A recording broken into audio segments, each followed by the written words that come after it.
This beat crazy.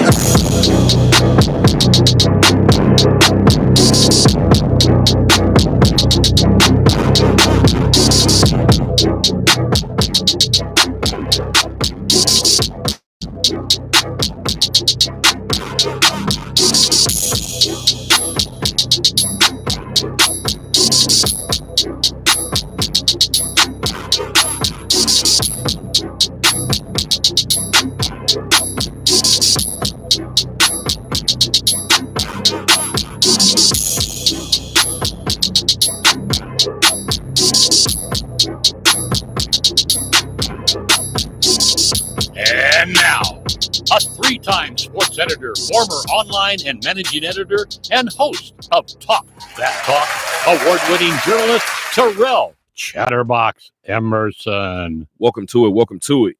It is 10 o'clock on a Thursday night, so you guys know what time it is. It is time for the Talk That Talk radio show. Happy Juneteenth to you and yours if you celebrate. Once again, I'm very, very excited to be in the studio tonight. A lot to talk about, a lot to get to. Very easily have a full 2-hour show for you guys tonight. I'm not doing the show alone tonight. I'm in the studio with a good friend of mine. If I recall correctly, on Monday, I had Justin Russo in here. And now I have another friend from UNLV in the building with me. You guys might know where I'm going. Alex Wright of the Las Vegas Review-Journal is in the building with me. Alex, what's going on with you, brother? Not much. This isn't 3 p.m. on a Monday. It's not, man. Not This is your first Thursday show, so give it up for Yeah. that. First of all. Very excited about that. I know it's been on the bucket list. Now I can check that off. I'm excited that you were able to. I took a shot in the dark, and I was like, you know what? Let me see if Alex is actually free to do this, and you were actually free to do it. So I appreciate you again. I'm excited about a lot. Let's just start with this show has shout out to Rich Cameron, right? Shout out to Rich Cameron, California legend, right? California legend. Just in terms of the journalism field. He taught me about entry points. Excuse me, something that you know well. I'm sure you work at the RJ, so I'm sure you know it very, very well. In terms of your story having different entry points. So he was like, I don't know, like start the story with the bold single letter, right? Having a significant quote, like a drop quote, having that in there, having an up next box if it's a sports game. And he taught me about different entry points, right? So because of that, that's helped me kind of produce this show and be able to kind of be like, well, what are we starting with? There's 1.5 million things that we can start with today. So when I tell you what I'm starting with, I don't think it's going to shock you, but I do reserve the right to be shocked. And I don't think you're going to be shocked because you're wearing the hat. So you kind of know where this show is starting. If you guys are avid Vegas sports fans, you guys know where this show is starting. It's starting with the Las Vegas Aviators that have officially clinched the first half of the minor league baseball season. So for the first time since 2019, this team is headed to the postseason. So I'm excited to see what this team is able to do. This team is celebrating in Sugarland right now. So I'm just proud of this group, as I mentioned before. At the same time, too, this is a group that's very, very hungry. And as I said before, we'll get to it in a brief moment. But let's properly introduce this show. Let's get to some specifics. And then we'll get to all this sports that I have written down in my notebook here. Yeah. But today is officially episode 39 of season 7, episode 365 in totality of the Talk That Talk radio show. Once again, I'm Terrell. That's Alex. And this show is being shot from the studio here at the Harry Reid Research and Technology Park here on Sunset, here in Las Vegas, Nevada. I do have tip-ins from my mom, I believe. I'm not going to lie. I haven't done too much of digging through what she sent. Let's see. Let's do this one. I just had a conversation about self-sabotage, so maybe my mom has my phone tapped. We'll see. But my mom's tip in for today. Motivation enhances motivation and habit change. With greater awareness comes greater control. Meditation helps interrupt automatic behaviors, making it easier to form new habits and let go of self-sabotaging patterns. So shout out to my mom for that tip in. I think that's important to remember. I just had a conversation with somebody about self-sabotage. People don't want to talk about it often, but I know people who do it often.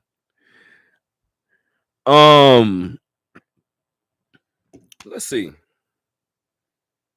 I actually have, this is a great day that I'm choosing to start this day with baseball, because would you like the breaking news that I have in my phone right now, sir? Yeah. What is it? So I was getting ready to so I don't know if you guys can see. If you guys are watching via YouTube, I haven't done socials yet, so let's do that. It's perfect time, right? Mm-hmm. If you guys are watching on YouTube, we thank you. First of all, round of applause for you guys. But if you guys would like to watch on YouTube, all you have to do is go to YouTube, go to your search bar, type in Talk That Talk Radio Show. Once again, go to YouTube, go to the search bar, type in Talk That Talk Radio Show. It's pretty much the same across every platform, guys. It's pretty much the same across Facebook, Instagram, Apple Podcasts, Spotify. The one thing that is different is our Twitter. Our Twitter is at Talk That Talk LV. Once again, guys, our Twitter is at Talk That Talk LV. So because we're on YouTube and everybody can see what we are doing, how we look, what we're wearing, I want to show you guys my notes. Alex, you know very well. I don't like showing people this note. This is mine. If you guys can see, there's an opening here because the Athletics were still playing. But I was coming in here to say nobody had a better start to the series against the Astros. Well, I don't want to say start to the series. Let me take that back. Well, no, it was a start, but since then it hasn't gone well for the Athletics, right? But nobody had a better start to the series than Nick Kurtz. He hits that walk-off home run in a 3-1 victory over Houston in Sacramento. Alex, he did it again tonight. Wow.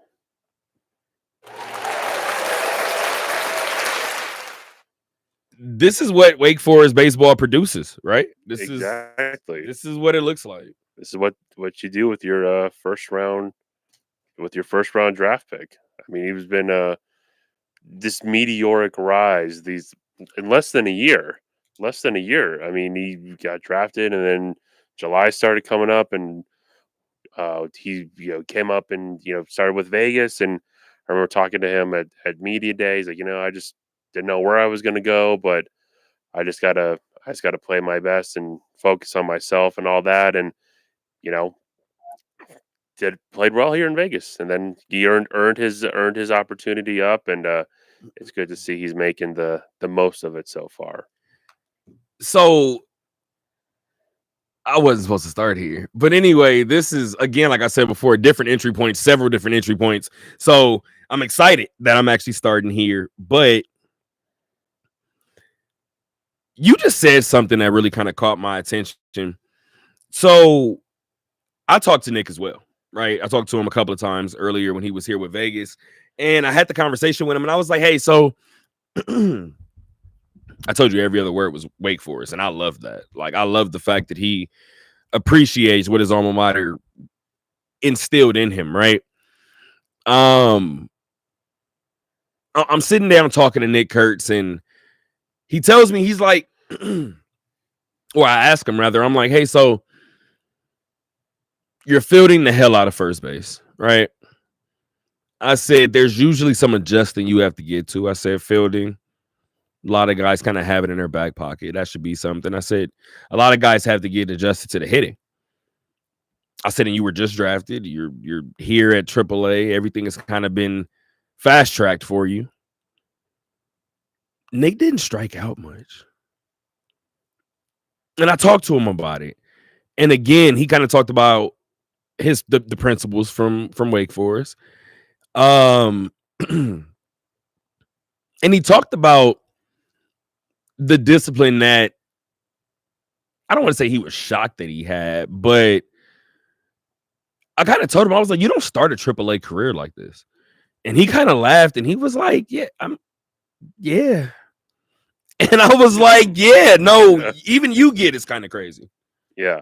I mean, just kind of, I bet even he was kind of shocked a little bit about just everything that's been, going on, just being so fast. And of course, there's already all this pressure on him and all these eyeballs, and just kind of, you mentioned the discipline and all that. And I feel like that nowadays in baseball is really separates, the good hitters from the great hitters. Just not striking out a lot and just being smart at the plate discipline, looking to make contact.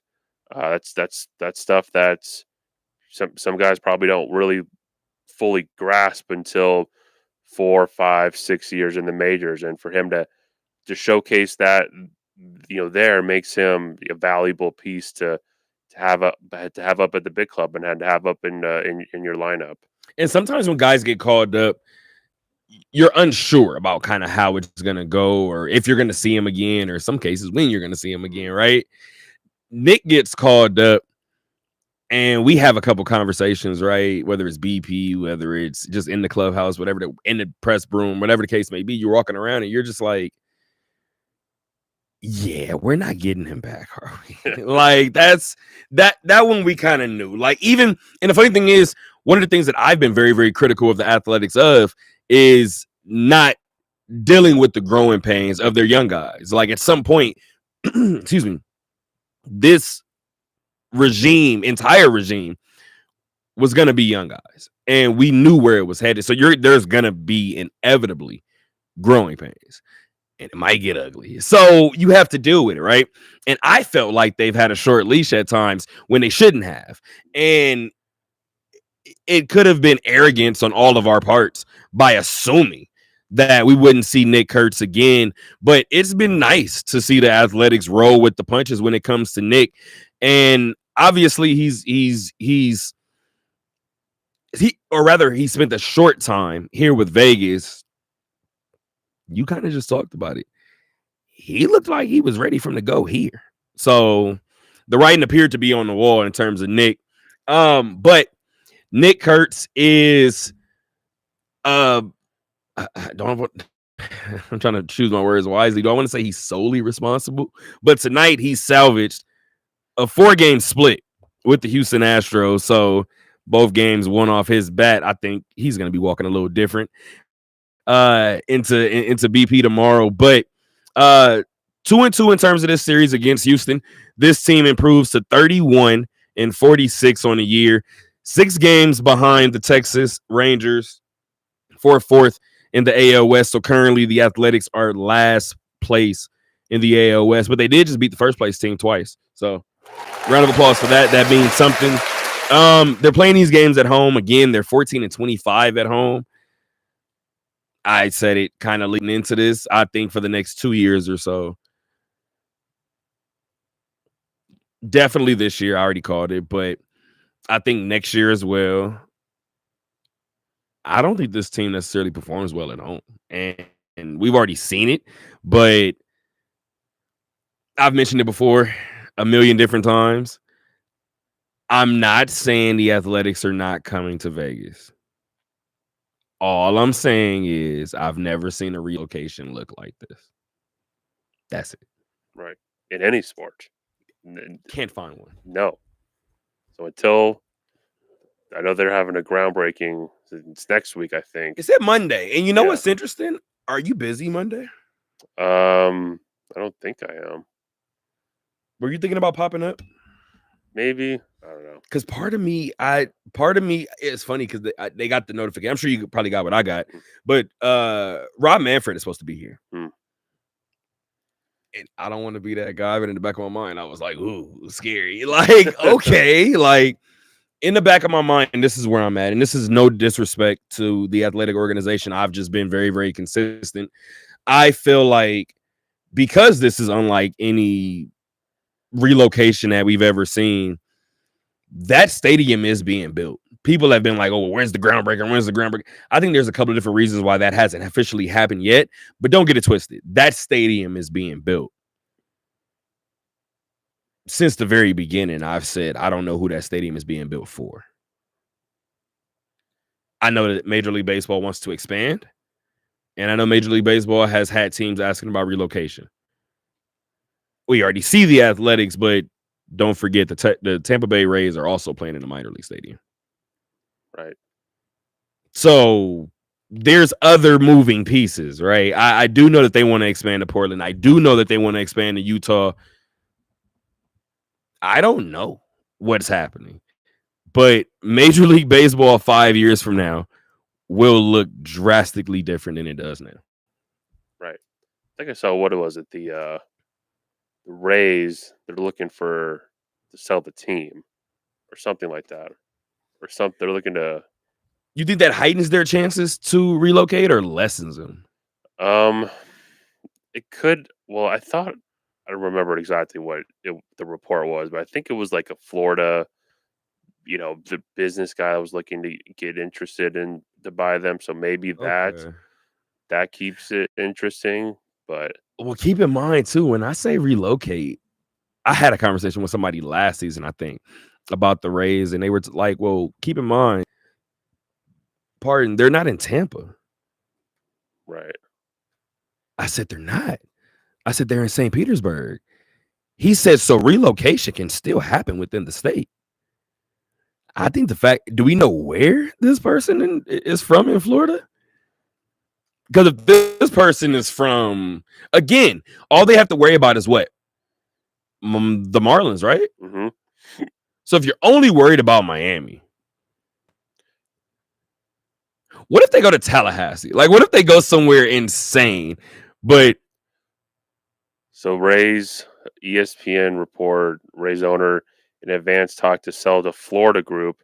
This guy, Patrick Zalupski, a home builder in Jacksonville, has been identified as a potential lead buyer in the deal. How do the Jacksonville Rays sound to you? Jacksonville Rays. I think the minor league team's the Jacksonville Jumbo Shrimp. You're lying. The AAA team. If it is, the writing is on. Alex, did you just crack the code? Yep, the Jacksonville Jumbo Shrimp. Oh, this mascot. You're a sorcerer, Harry. Do you realize that? Oh, wait a minute. Okay, so that's one team off the list. Mm-hmm. Okay, so we feel like the Rays are not leaving Florida. This is real life silence on air, guys, where I'm just shuffling in my head about teams that might relocate. Even teams that are down bad. And I think what's interesting too, and we've had this conversation before, I think parity in the league makes it difficult, right? You look at a team like the Diamondbacks. Let's say the Diamondbacks stink for the next 2 years. Yeah. So what? Like, they just went to a championship recently. They have one in the last 25 years. So it makes you start to think of things and kind of look at it from a different scope, right? Or through a different scope. And because of that, I'm sitting here thinking, right? They're never moving the Cubs. No. Do you feel that way about the White Sox? I don't know what that ownership group, because it's not Jerry Reinsdorf anymore. I think. Well, don't let me. because I don't want to just be the guy to just keep pushing the Angels, but you guys know how I feel. The Angels absolutely should relocate. I don't think they're ever going to do it. Let me not say ever. I don't think they're going to do it at this present moment, but they should. I've had that same kind of feeling too. If I'm Sacramento and we have to move on to the team that clinched the first half of the minor league season in a second. But if I'm Sacramento and I'm going to look at the camera when I say this one, because I've said this a million times, and I don't know if people haven't heard it or if the right person hasn't heard it. But because, again, I'm going back to expansion. So you're not going to lose either way. However, if I am Sacramento, if I'm the city of Sacramento, as great as this ballpark is going to look, I'm going back to the original conversations that they had in terms of they being the Athletics, the conversations that they had with the city of Oakland in terms of what original ballpark they wanted, right? And the one thing that sticks out in my mind is, you wanted a waterfront park. You're going to be playing here at this minor league park for 3 years. I'm going to build that waterfront park. And if you choose to move, if you can pack your bags and walk by that stadium, cool. I don't think the city of Sacramento loses because Major League Baseball is expanding. I don't think I'm breaking any news here. We don't have a team name. We don't have cities, but Major League Baseball wants to expand. Sacramento won't lose. If the A's stay, they win, right? If they don't stay, they don't lose. As far as Vegas, I don't feel like they lose either if the A's don't come. You're building that stadium. Vegas is still a hotbed. Somebody's going to occupy that ballpark regardless. Yeah, whether it's the Angels, whether it's an expansion team, or you mentioned the Diamondbacks. I read something that their Arizona's trying to push a bill in the Arizona legislature to get some fundings to improve Chase Field. So and they're not going anywhere. Exactly. So just from that perspective, I have 4 spots, right? Sacramento, Vegas, Portland, Utah. And Utah has the bees, but that's why I think that the Angels moving makes sense. I mean, if you want to kind of duplicate what your AL West brother is doing in terms of athletics, go sit in Utah. Again, I don't know if they're going to do it. The hockey team going there might make, again, a Major League Baseball is moving to Utah. I don't know when it's going to happen, but I think it's going to happen. The Portland one is interesting. But let's talk about the hat that you have on, sir.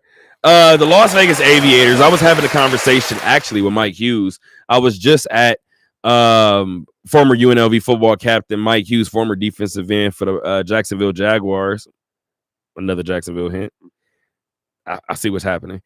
But I was just over at his house and we had a conversation while we were watching the game, and we were talking about the Aviators, right? I told him what the record was. He just looked at me. He said, over 500? I said, yeah. The Aviators are 48-24 this season. Today, they picked up. Ooh. Were you on the show when I told you that maybe it was about 3 weeks ago, maybe close to a month ago, I asked you, or I basically told you that I refused to say that the Aviators lost their first series of the year. You were on the show. Yeah. Mm-hmm. It's funny how things work out. Mm-hmm. So you were on the show. This is great. So I had a moment where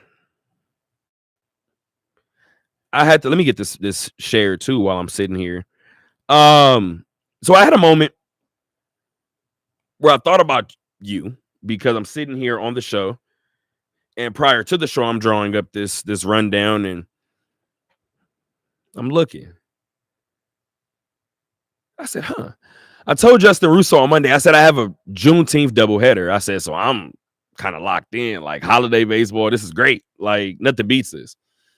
Plus, we get Game 6 of the NBA Finals, which we'll get to in a little bit. I'm like, cool.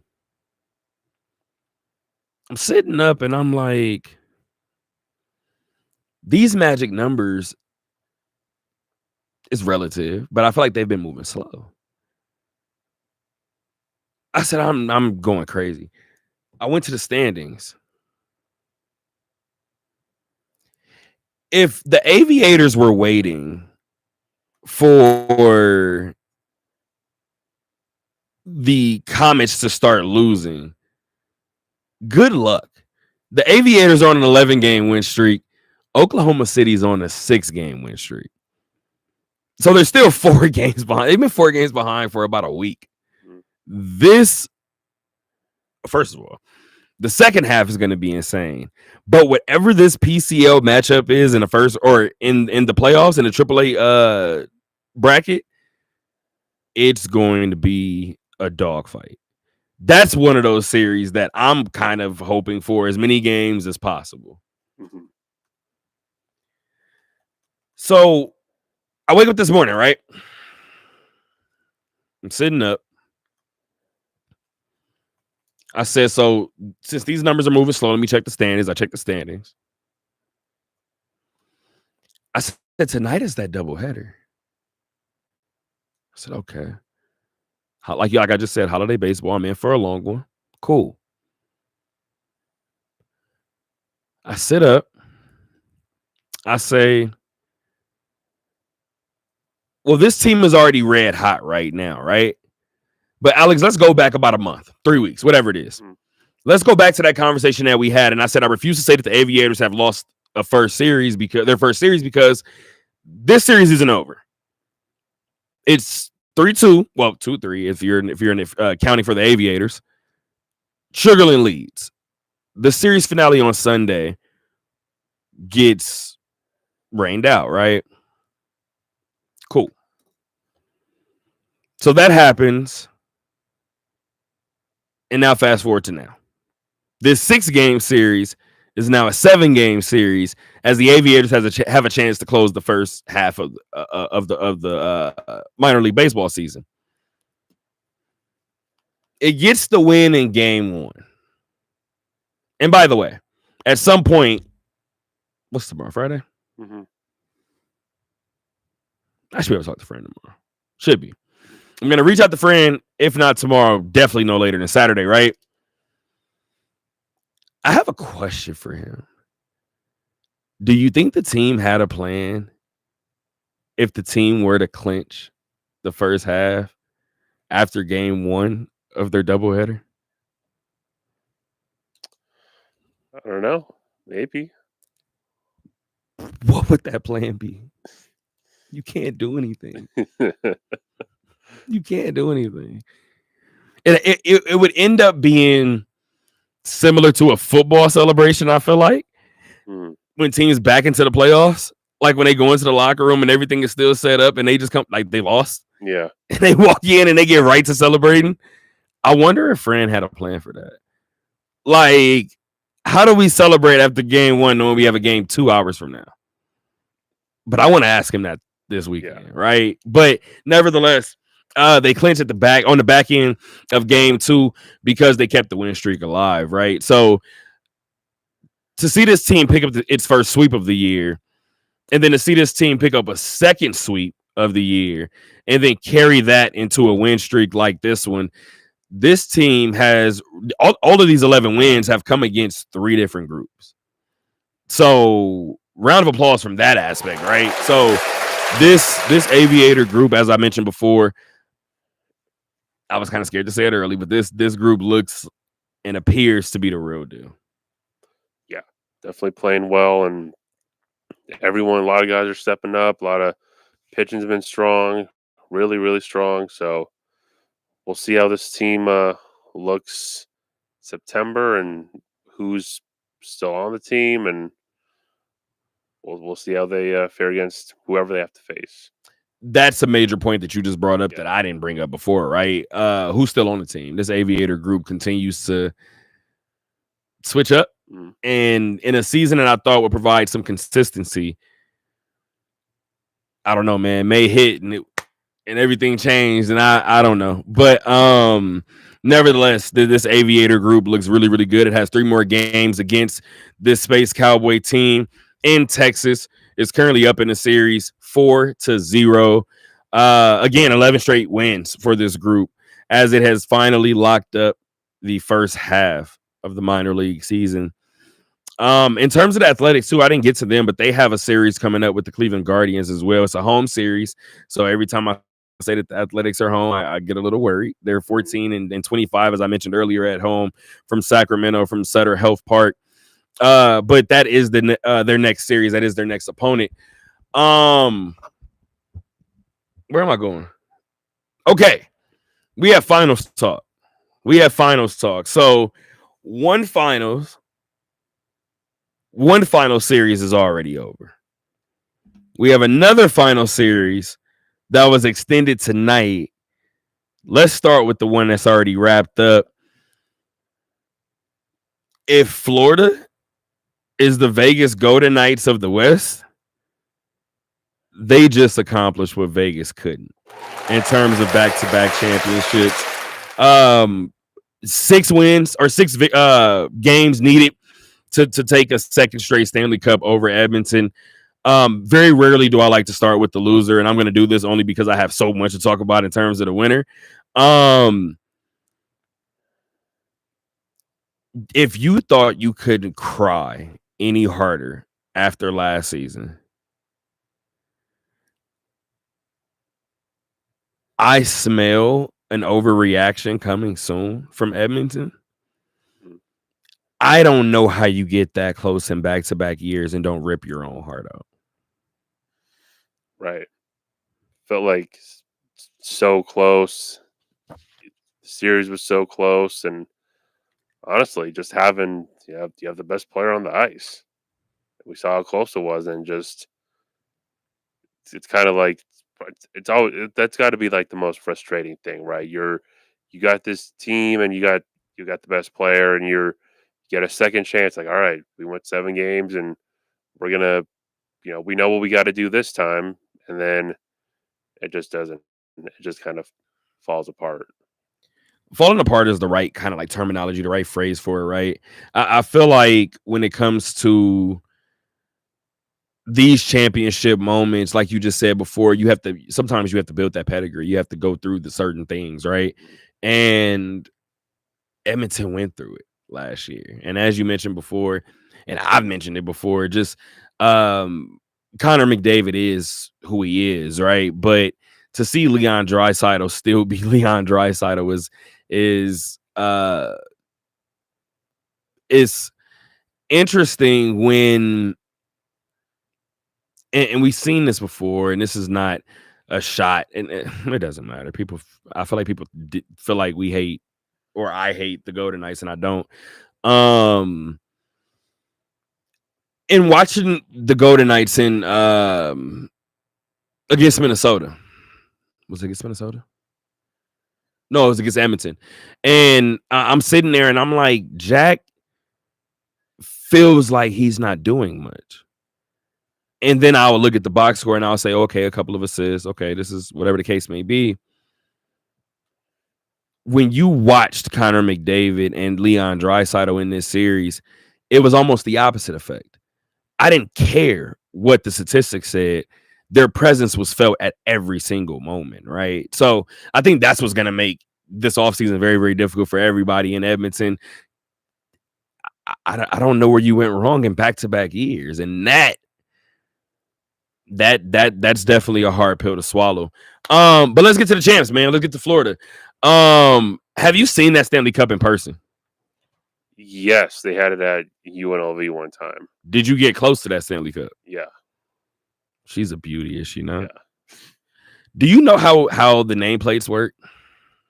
Yeah, they okay, bet. So give us the rundown. So they had it's so tall, high, and they had everybody who's on the team for the Stanley Cup winning team, they get their name etched and they get put on that, added onto the Stanley Cup. And obviously, when it's when they run out of room, they take a band off and they put on a new band and just kind of move it all up. I think that is one of the sickest traditions in sports history. Hmm. Like, I actually called my dad recently and was like, "Hey, Cup just started. Do you know how that Stanley Cup works?" And he was like, "Yeah." And he was giving me a rundown in the cup, and I was like, No. When it's full." He was like, "Nah, I never really thought about it."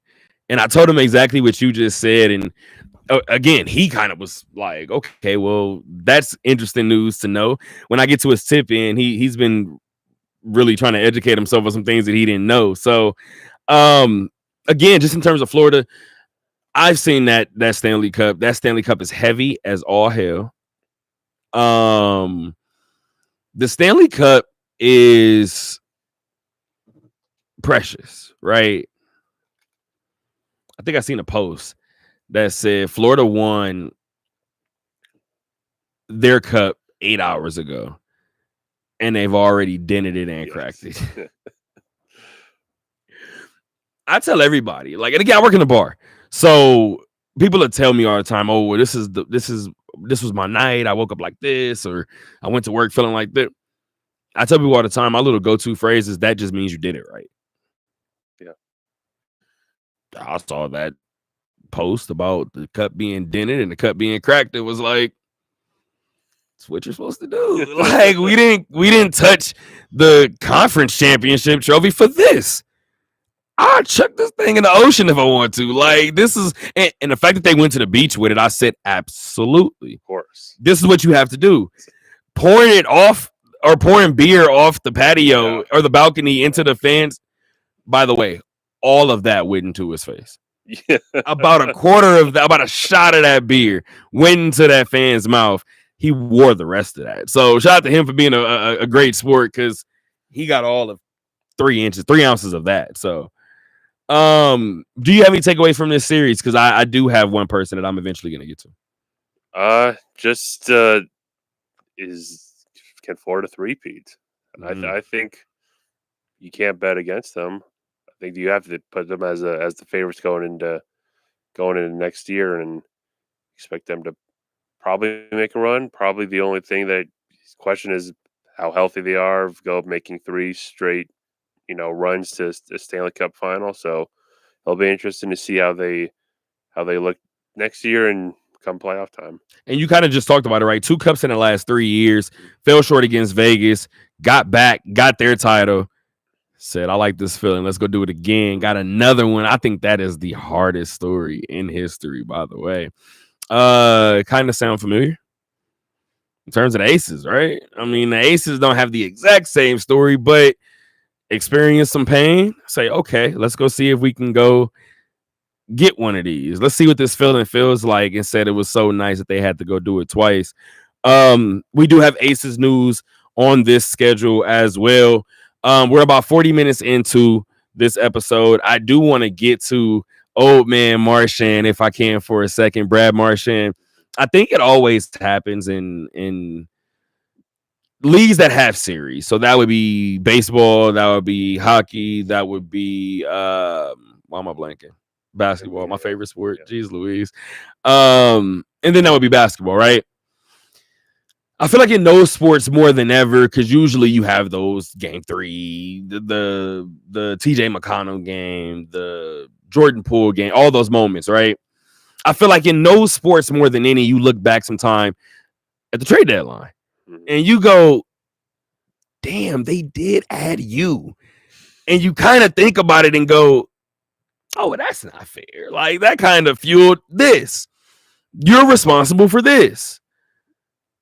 I looked at Brad Marchand and said, oh, you're responsible for this. I thought it was supposed to be Mikko Rantanen, right? And first of all, complete sidebar. The thank you Boston chants at the parade. Or they just won it. So they didn't have the parade yet. Or was it at the parade? I think they had the parade, yeah. Or just whatever they Converge that- at South Beach. They just like woke up. Like, let's just go to the beach today with the Stanley Cup and just see what happens. Wait. Alex, please do me one favor. Please find out if they've had their parade yet, Okay. and tell me no. Please tell me no. Because if you tell me no, it is exactly what you just said. They grabbed the cup and said, "We're doing this damn thing ourselves. We don't need anybody else." This is first of all, if they did do it, It's on Sunday. The parade is on Sunday. Alex, that cup has been to hell and back in about 48 hours, and that parade hasn't happened yet. They're gonna have to deliver them a new cup. They are probably, yeah. They're gonna have to deliver them if they haven't already. Somebody has eaten spaghetti out of that cup already. Yeah. The fan got the beer. I've seen beer out of the cup already. It's been in the ocean already. I mean, what's gonna happen Friday and Saturday for the pregame? What happened tonight? I don't know. The whole time we're sitting here recording, it's 1:42 in Florida right now. I gotta know where the cup It is. probably took a rest today to recharge and get ready for the 3-day weekend. That would be a smart move. Hopefully, Coach has it tonight. Hopefully, Coach is like, "I got baby girl tonight. We go with tomorrow. You go out there, but right now you are safe with me." But yeah, man, congratulations to Florida. I say it all the time. It's hard to beat the scrappy team. It's really hard to beat the scrappy team. When you get that rebound and you start to clear out and somebody runs up behind, nothing worse than it. Like it's the worst feeling.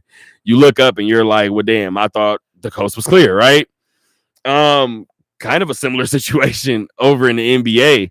Not gonna lie. I'm not even gonna say it. It doesn't even matter. But because I had 1,000,001 different ways to start this show, and this talk 15, this talk will take us out of the first hour, and then we have big LA Laker news to get to. But by the way, I texted a couple of my NBA contacts, right? And I was like, "Yo, Laker news, big Laker news, trying to go ahead and just get you on the phone real quick.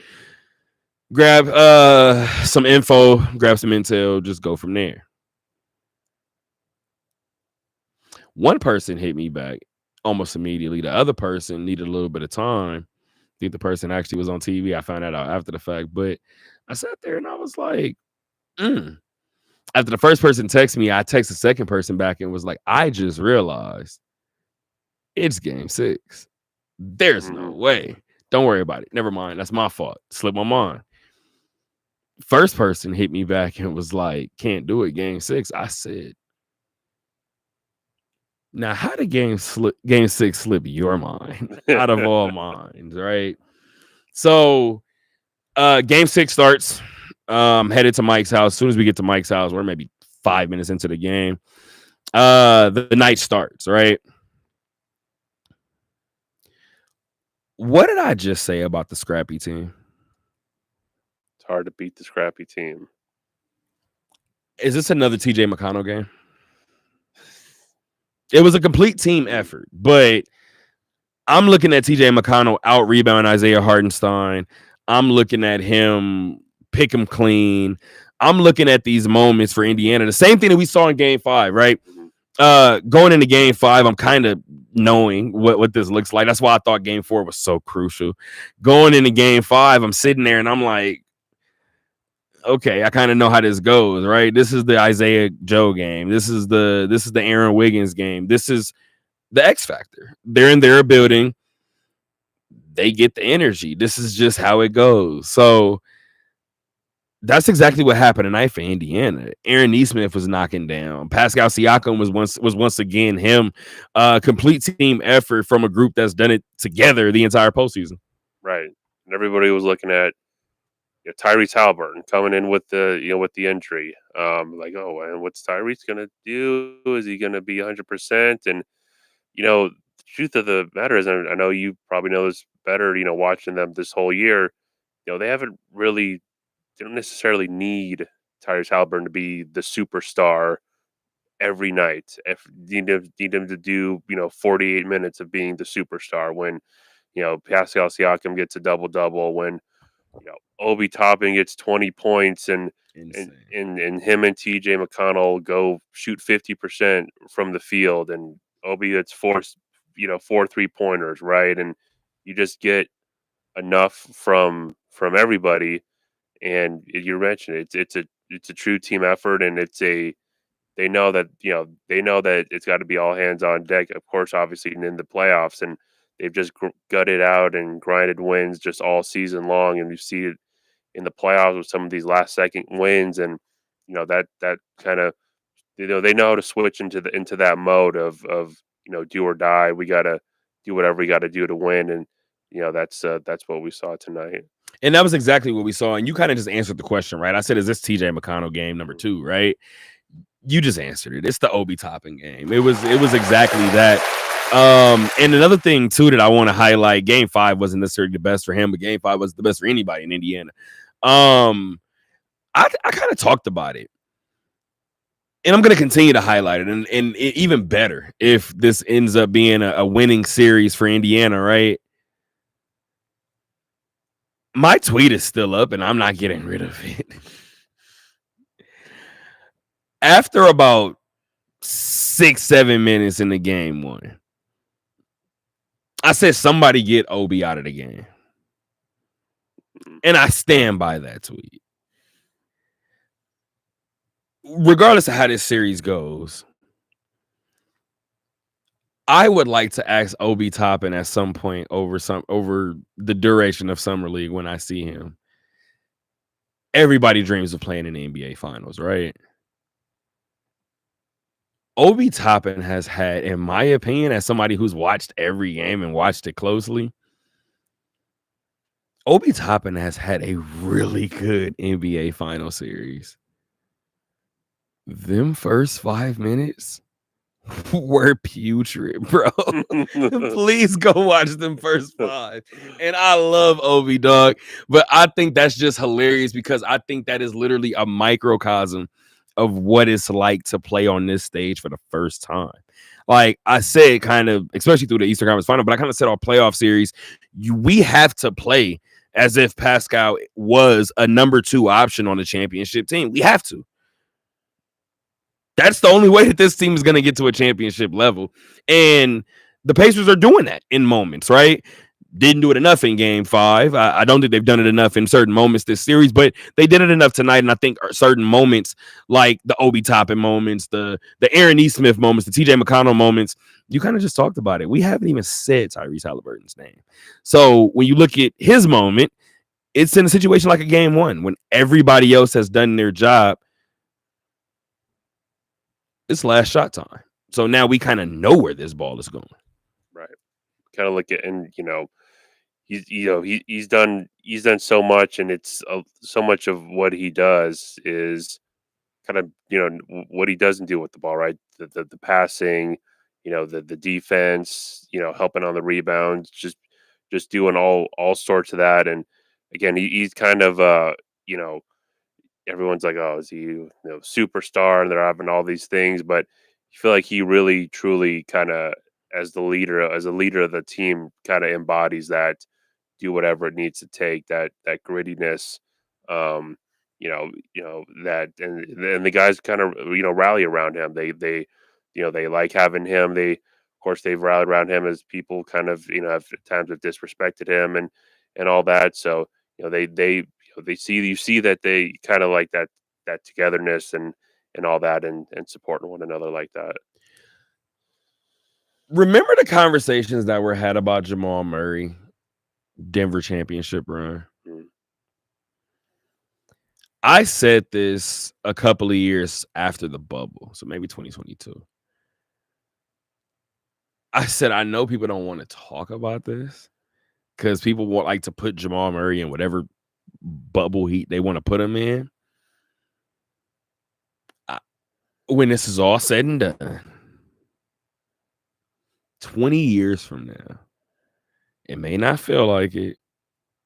Think about playoff moments we're going to go back in history. We're going to go back in time, and we're going to look back at Donovan Mitchell and Jamal Murray as being big-time playoff performers. There are going to be people that highlight Jamal's down games. With all due respect to Jamal Murray, Donovan Mitchell doesn't have a lot of them, but they're going to point to some of Jamal's down ones, right? Cool. Jamal wasn't healthy this year either, not fully. But remember the conversation that was had about him during the championship run? Oh, well, Jokic is this and Jokic is that. And well, Jamal is, well, I mean, your guard is your Robin, right? There were times that Kobe kind of took over and you knew he was Superman, right? And then you looked at Shaq and you was like, nah, that one's a little different. That one's Superman. But you couldn't tell. They tried to make that a thing for a little bit. Well, is Jamal the superstar? Where is Jamal? Can Jamal be a superstar at the level of Jokic? Do we have those conversations now? I don't hear a single soul asking if Jamal Murray is a superstar or is that superstar. But I know I watched Jamal Murray go out there in a playoff game and for his standards be held in check and then go out there the following game and have 30 plus. I watched it. So from that perspective, it goes back to your Tyrese Halliburton point. The overrated vote. The calf injury. Oh, but he had 4 points. And if this ends in a championship for Indiana, Tyrese Halliburton gets the last laugh. He would. Could still hold that championship trophy up and remember what I said about, I don't think you were here, but remember what I said about Anthony Edwards and the way he makes me feel about Minnesota as a team. And I said all year long, Minnesota's not a team. Like, they don't look like a good team to me, right? You found the get Obi out of here tweet.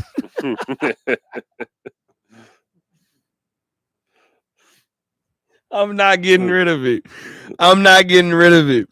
Dog. Lou Dort grabbed 2 boards, like jumped over him, grabbed 2 boards over him, knocked down a 3 over him, and I think poked the ball loose. And I was like, Obi, you got to pick one, brother. Like, either no hustle, no defense. You got to pick one.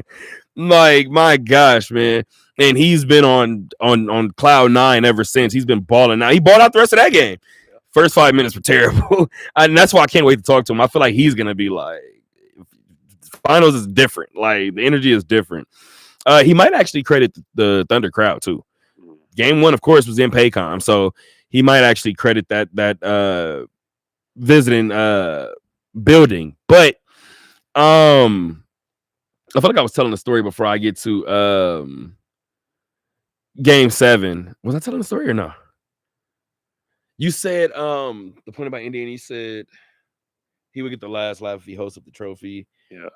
It was one other thing I wanted to add. What was it? It's about Anthony Edwards and talking about the Timberwolves. Thank you for bringing that up. I don't think you were here when I originally brought it up, but growing up, one of my favorite players was Kevin Garnett. Yeah. I don't think, maybe you were here. I don't think anybody could argue with me about Kevin Garnett. People talk to me now. Who could guard Bron? Give me Prime KG over a lot of people, brother. Like, I'll take Prime KG to do a lot of different things. That video, and I don't know if people have seen it. I don't know if it's gone viral, right? But that video of Kevin Garnett at Team USA basketball practice, going coast to coast, engaging in coast to coast one-on-ones. He went one-on-one with Jason Kidd. So again, this is coast to coast one-on-one. So this is starting at half court, essentially. He's going up against Vince Carter. He's going up against Jason Kidd. I'm not sure if I saw Grant Hill at one point. Like, what the hell am I watching right now?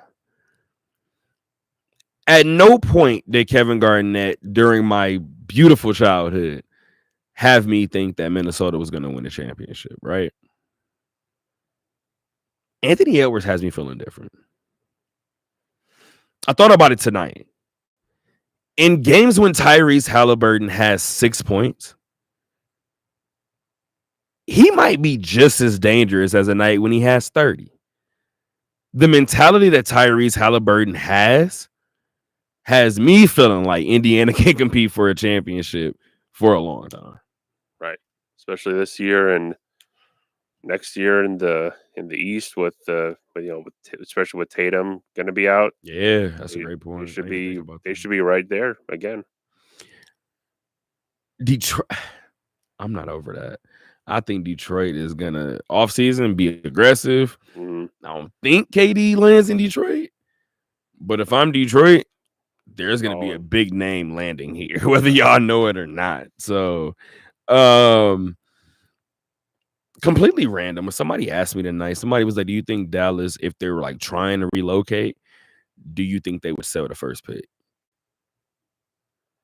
And I almost choked whatever food I was eating. I was like, "Hey, dog! Like I ain't never seen a city burn down, like a full city. That would be really scary." I said, "But if you do it," I said, "because obviously you got to get something, right?" Mm. I said, "If you get Giannis," I said, "I think everybody kind of chills for a second, and they be like." So Kyrie, Giannis, and AD, and now everything is like maybe we can consider this. I don't think they do it, but I was like, if you do it, you can really only do it for one name. You can't do it for KD. Like you got to do it for Giannis. Yes. Mm-hmm. Nobody else. Maybe if there was a like 24-year or 25-year-old phenom out there that a team was stupid enough to give up, maybe you can give up the first pick for him. But there's no team that would be crazy enough. I don't know if the Lakers would shop Luka. I don't know. I mean, you wouldn't trade Luka, right? No, you can't do that. There's no way. One more, man. One more. People have texted my phone after every game, right? Or every win for me. My response to everybody has been 3 more. 3 more. Mm-hmm. 2 more. 2 more. My dad texted me today. He's the only person that texted me today. I said 1 more. And I told somebody, I actually told Caprice. Caprice was at Mike's house as well. I told Caprice, I was like, hey, this is the closest this franchise has ever been to one. So I don't know what this is like. And I'm sitting next to Mike, and I was like, I forgot. I'm sitting next to a Heat fan. Like, this guy, he might kind of know what this feeling is like a little bit. And of course, you know how sports fans are. He was like, dog, that was a long time ago. Didn't hit me in that moment. It was 12 years ago. But in the moment, I was like, shut up. You'd have been at like 6 in the last 20. Like, I don't know what this feels like. Literally, I've never been here. I don't know what to do with my arms. Like, what am I supposed to do at this present moment? But winner takes all on Sunday, 5 p.m., Paycom Center. Building's going to be rocking. Shai Gilgeous-Alexander is going to be locked in. Already knowing that. Not a shot at the rest. I'm not saying it necessarily shouldn't happen because we know how home whistles are. Shai Gilgeous-Alexander is going to shoot 15 free throws in Game 7. Yeah, he's gonna make sure he shoots 15 free throws. He's going to ensure he shoots. If y'all thought, now I don't think that he's been. You could say foul baiter. I don't necessarily think it's a bad thing. He said he doesn't either. You could think that he flops or whatever the case may be. And I got 48 minutes to win one, and I'm at home. The default for these refs are going to be to give him the call. The building is going to react. I think that's just going to be the inevitable. My approach to, and what I continue to say, AI him, yeah, you have to, at least in my opinion, let him go get 40. Let him have a historic finals run. Don't care. J-Dub's not getting 40. Right. Chet's not getting 20. Why am I blanking? And I want to say his name so bad because I'm not blanking on it. Cason Wallace. I wanted to say Keaton so bad, and I'm like, Keaton, Atlanta is nowhere near the finals right now. But Cason Wallace, you're not getting 9. Like, AC, Alex Cruz, you're not getting 12. That's what I thought Indiana couldn't afford to do, right? Mhm. Indiana's done a pretty good job against Shea. And I know people are like, oh, Shea's averaging 32 this series. Da, da, da. That's about his season average. And if you look at how hard he's working for these, it might be under his season average. I'm not too upset with the way that Indiana has played him. I mean, and like I said before, game 7 in OKC, excuse me, 5 p.m. winner take all on Sunday. We will crown a champion on Sunday. As I mentioned before, big praise too for Jalen Williams. I don't know if you saw it. Scottie Pippen was asked about him. And he said, I don't necessarily want to, and I'm paraphrasing, but I don't necessarily want to put any parameters or like handcuffs on the guy and say that he's going to be like the next me or he is a version of me. He said, I think he'll be better. That's Scottie Pippen that said that. Yeah. There is 2 reasons why I reiterated that is Scottie Pippen. That is the great Scottie Pippen that said that. Number 2, that is Scottie Pippen giving out a compliment. I know we like to make our jokes about our legends and Dr. J and Jordan doesn't really give his cool. Pip, that's some of the highest praise I've heard Pip give anybody. Yeah. I'm not going to lie. I try my best not to be persuaded by just internet stuff and things like that. I already viewed J-Dub in a way that had me like, okay, you overachieved what I thought you were going to do. That made me view him in a completely different light again. Mm-hmm. Whatever Scottie said, it worked. I looked at him and said, yeah, Dub might be a little different. Do you have anything? I'm sorry. No? Into hour 2 of the Talk That Talk radio show. I'm Terrell. That's Alex. Big time news in terms of the Lakers. Mm-hmm. I was at work in the bar. I looked up, and I'm not gonna lie, it happens often. I was at work when the Luka trade happened. So somebody hit me. I was in a bar. I was running some food. Came back to the kitchen, washing my hands. My manager runs out, and he's like, "Hey, Terrell, they traded Luka." No, I ain't even look. No, that's stupid. You're getting Centel. Trust me when I tell you, you're crazy. He said, nah, they saying that we traded AD for Luka. You're tripping, brother. And I pull out my phone and I said, I'm in a sports bar.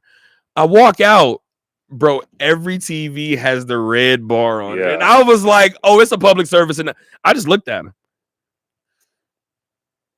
I said, did y'all just fucking get Luka? He's a Laker fan. He goes insane, right? I'm at work. I'm doing dishes in the bar. I look up. I see the red bar again. Said the news that the Lakers officially sold for, or agreed to sell for $10 billion.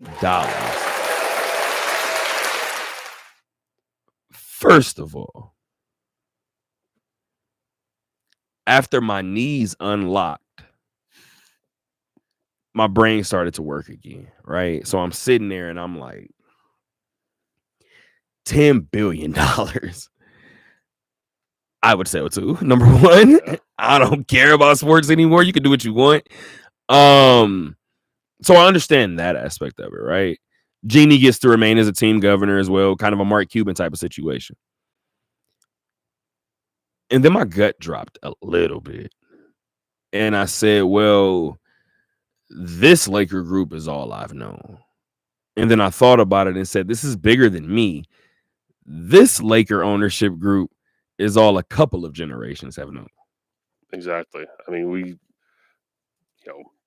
Dr. Jerry Buss and what he built at the Forum and Jeannie Buss taking over and just all this Laker dynasty from the modern more modern era from the 80s to Kobe and Shai to Kobe and Powell and just all that. It's It's all we know. And it's part of, it's one of those teams, it's one of those franchises where the owners are as synonymous as I don't want to say as synonymous, but as kind of well known as the players and as well known for for a good reason, for trying to build a winner, for trying to get big name players and trying to get good coaches and making trying to make good roster moves and sometimes the moves don't maybe pan out or you don't get that championship you're trying to win and all that, but yeah, it's the Bus family is definitely a crucial part to not just the Lakers but to NBA history, to Los Angeles sports history, and it's gonna it's gonna be kind of I just wonder what will it look different with the Lakers coming up here, and maybe not next year or the next 2 years, but 3, 4, 5 years down the road. What is different about the Lakers, if anything? So I have a glaring thing. First of all, Mm, I have a million different things to think to take this to. mm, Shout out to everything that you just said. Let's give a round of applause to this Laker organization, right? It's produced greatness. It's produced envious amounts of success, mhm, right? So congratulations to them having it bought for 65.7, I think, mm, million, and then to sell it for 10 billion. Otherworldly otherworldly in what this franchise was able to do. Another special moment that I just feel like I have to have, and especially in tonight's show, I want to give a round of applause to Jerry West. That's what I would like to do. I've had a handful of conversations with Jerry West, and and I know he didn't at times, right? But the first word that comes to mind is patience, right? The way that he described the game, it was an appreciation for the game that respectfully I don't know that everybody has, right? And Jerry West is one of those people that obviously I bring up Eric Spoelstra, but Jerry West is one of those people, even though he had played the game. The way he broke down the game, the way he thought about the game, the way that he critiqued the game, Jerry, to me, is a living example, or is a perfect example, in my opinion, of somebody who thinks the game in a way that I feel like some coaches do, some analysts do, some journalists do who have never played, right?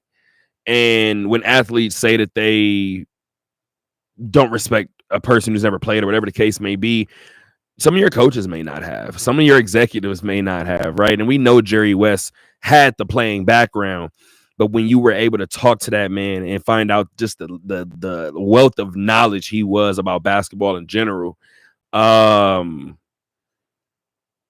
kind of otherworldly. And when I think about Lakers success, there's not a time that I don't think about Jerry West still, right? I just want to highlight that. Can you give me the man's first name that they sold it to? I'm sitting here looking at Walter, and I'm like, that's not his first name. Mark Walter. I wasn't sure if it was Mark or Matt. So it's Mark Walter. You kind of highlighted it right in terms of talking about the Dodgers, which we're about to get to in a second. So here's the reason why I brought up Jerry West.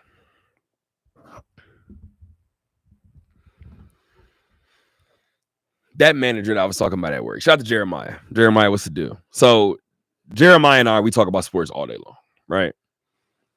He's like, you think we should go get Giannis? Yo, you think we need so-and-so? These Thursday night shows are starting to catch up to you.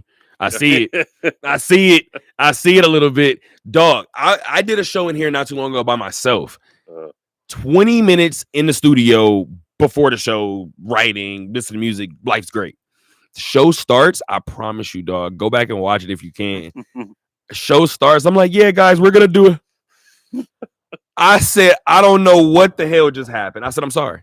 I said, I'm sleepy, apparently. I'm sorry. Yeah.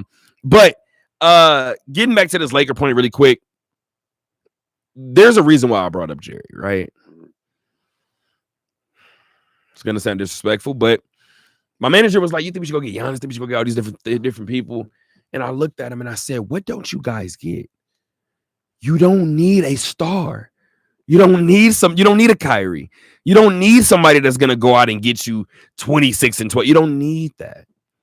You need competent help. That's it."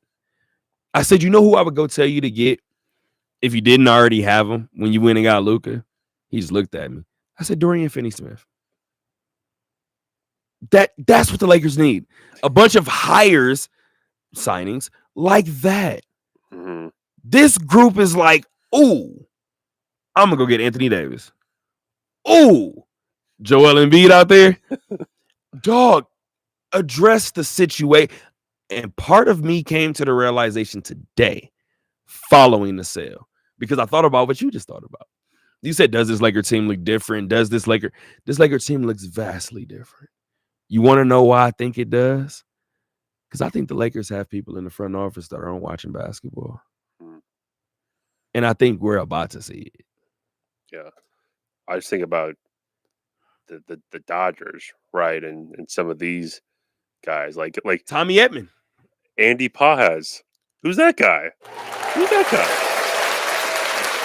I don't know if he's always had it, because you said who's that guy. I'm learning more about Yeah. Andy in the last year or so. Did you see him get hit yesterday? Yeah. Oh, they had a incident tonight. No way. They did. What happened? Sorry, guys. Branch off. It was This is Thursday night. Thursday night. If I didn't have a full 2-hour show written, Alex, we would have been talking about spaceships by now. Yeah. Well, it was I think it was Fernando Tatis got. Ooh. I got to see this because I saw video of Dave Roberts yelling. Oh, that was from tonight. Yeah, saying he's gonna kick someone's ass. Okay, this is heating up. This I is- definitely got the Padres going to the World Series now. Yeah. This is great. Oh, so I'm gonna beat your ass. Yeah, bench is clear Ooh-wee. after Fernando Tatis was hit, kind of up and high there, kind of the pier, and Ooh. goes down. And Mike Schilt, the Padres manager, just comes out and he just starts yelling and coming over to Tatis, and Schilt's still yelling and kind of gets directed towards the Dodgers dugout, and they're looking at Tatis, and now benches are clearing, people are running, and got a little scuffle. Oh, he between went toward the bench. managers, Okay, yeah. coaches coming up behind, Okay. and of course the bullpen guys got to trot out and just. Imagine running like 150 yards and then being like, "Let's fight." Yeah. Dog, what? No, I'm tired. Yeah. I'm running over there to grab my grab my Skip. Get out of here, Skip. Well, you don't need to be a part of this.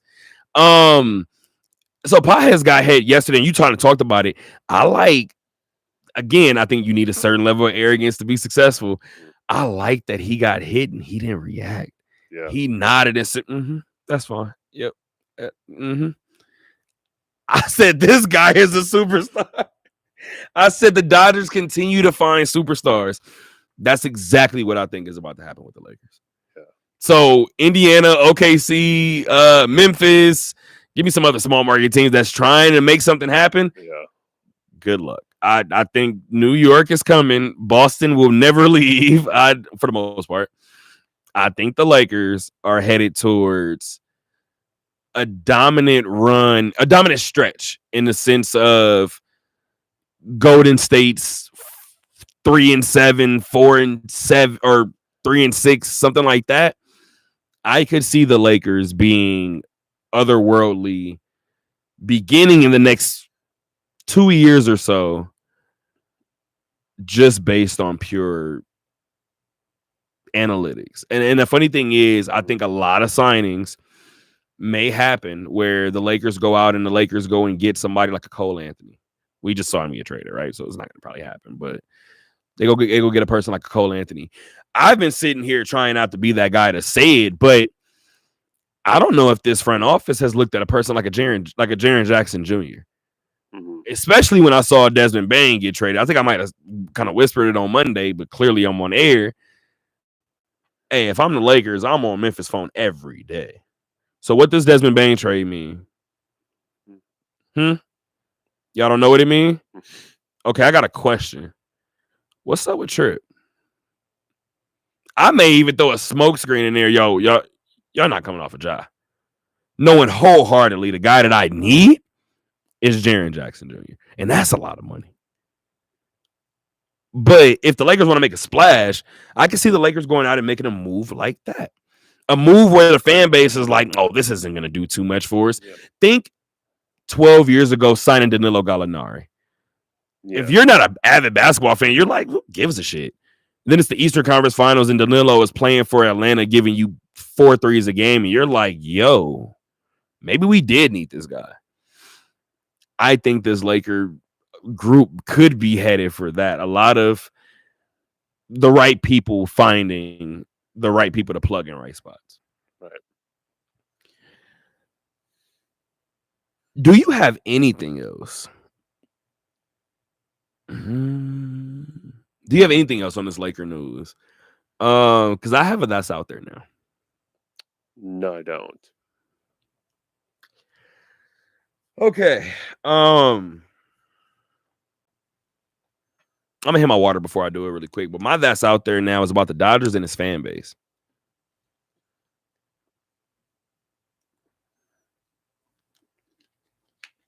All right, so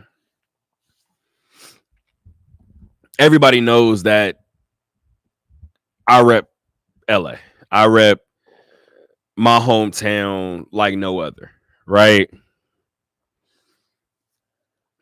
There's no part of the section that I'm from that you don't see extreme Dodger support.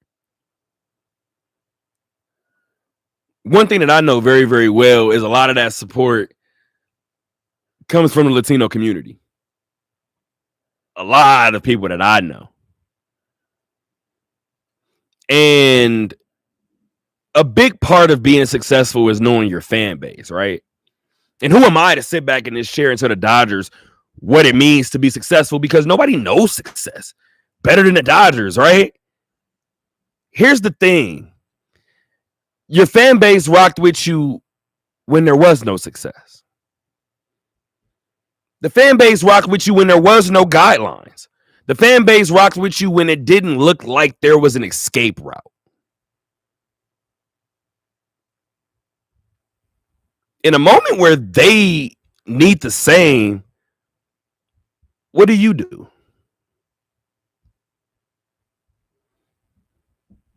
This isn't a moment where I come out and I point out all the things that you guys, A, either did do or B, didn't do.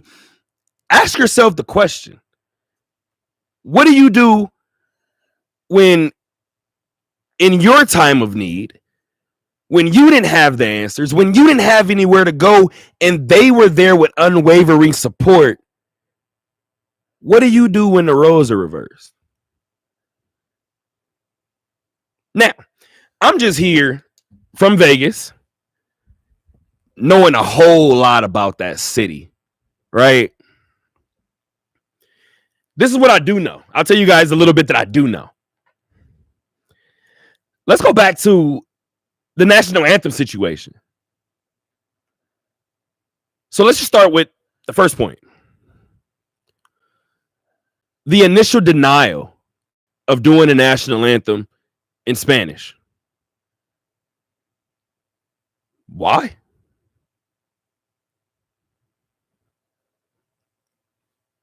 Simply put, what was the reason? So cool. So even if we don't want to touch that, I get it. The young lady goes out and she does it anyway.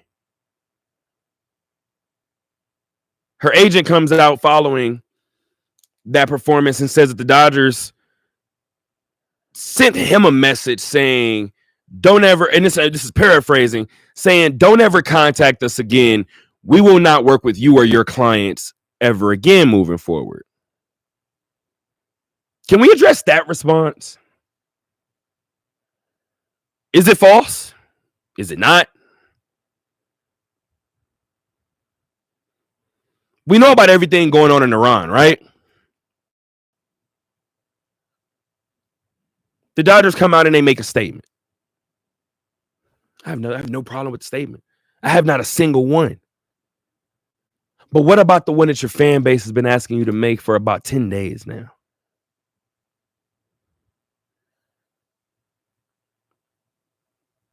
See, somebody told me a long time ago that the longer that you let a person talk, they'll let you know how smart they are. The Dodgers acted fast on that Iran response. So that lets me know that you hear your fan base and you purposely let it fall on deaf ears.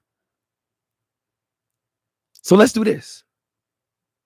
When I wake up this morning and I hear that ICE is at Dodger Stadium, I got to be honest with you. Everything that my mom said growing up hit me again. TC, if I believe one teacher, then I believe a second teacher, then I believe, or then you want me rather to believe a third teacher? So one teacher is lying on you. I'm with it. Two teachers are lying on you. I'm with it. I'm not believing a third. So let's go back to that anthem situation. Let's go to that response to the anthem situation that you still haven't cleared up yet. And now ICE is at the ballpark. Now, I'm just little old me, but I'm going to tell you guys a small little glimpse about how this works, right? Or how this could work. I held a Juneteenth event on UNLV's campus. I purposely made it a point to say, this was years ago. I said, we do not need police presence. This is a big deal for us. I don't need police presence here. We're going to show up. We're going to have a good time. We're going to eat. We're going to fellowship. And we're going to chill. I don't know if you know, but at one point, 2 officers walked in. I walked over there. Yo, what's going on, guys? How can we help you guys? You know, we got a private event going on, but not necessarily private, but respectfully, I know this is going to sound nuts. You don't need to be here. And they kind of hit me with we'll tell you guys where we need to be. Hey, DJ, do me a favor real quick. Cut that. Everybody will stand here and stare at you until you leave.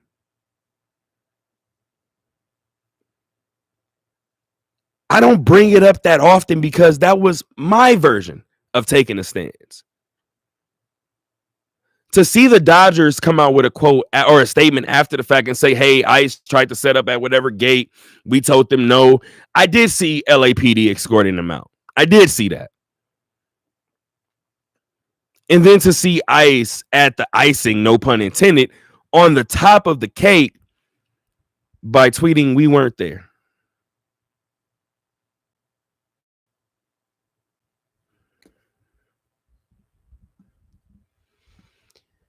What has happened since Trump's first presidential run, not even his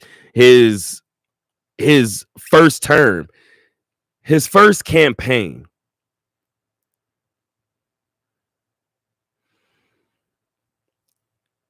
people have thought that it is okay to tell you that what you see with your eyes is not happening.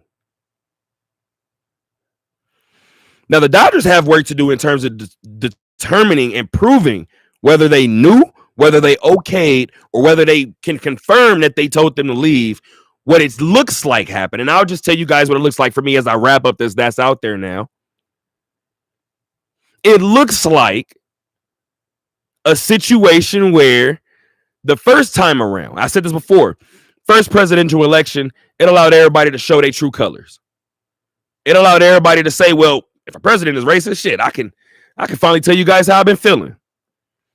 His second time around, he's putting pressure on you entities. He's putting pressure on businesses.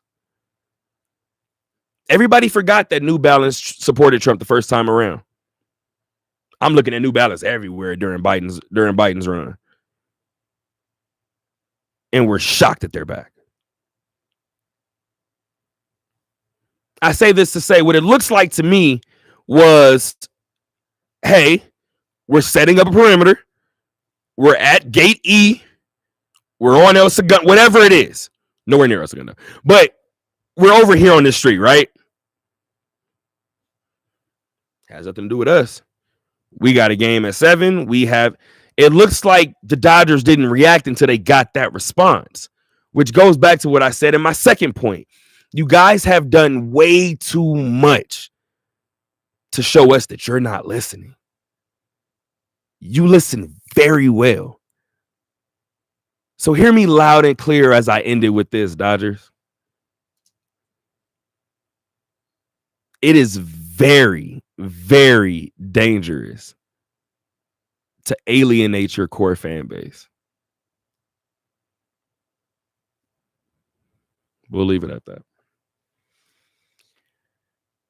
I got Aces news, Nighthawk news, and another thing that people probably expect me to rant about, but I'm not going to. Do you have anything to say about this Dodger Ice situation? Oh, and by the way, I'll add one other thing, not even about the Dodgers, but as I'm getting ready to start this show, somebody hit me and says, well, on the show, you could also talk about every LA team being quiet, with the exception of LAFC. What are we doing?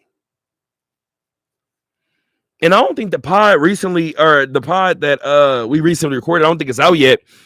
But in half breath that I was getting ready to say shout out to LAPD, and Caprice looked at me and was like, shout out to who? I said, I'm not gonna lie. I said, you gotta call a spade a spade. I said, so if ICE is out there looking for help and they're not helping, that is a kudos to them. And then they get right back to LAPD. As a whole, what the hell is going on in LA right now? I cannot believe the Dodgers, brother. It takes nothing to say it to have a statement out there.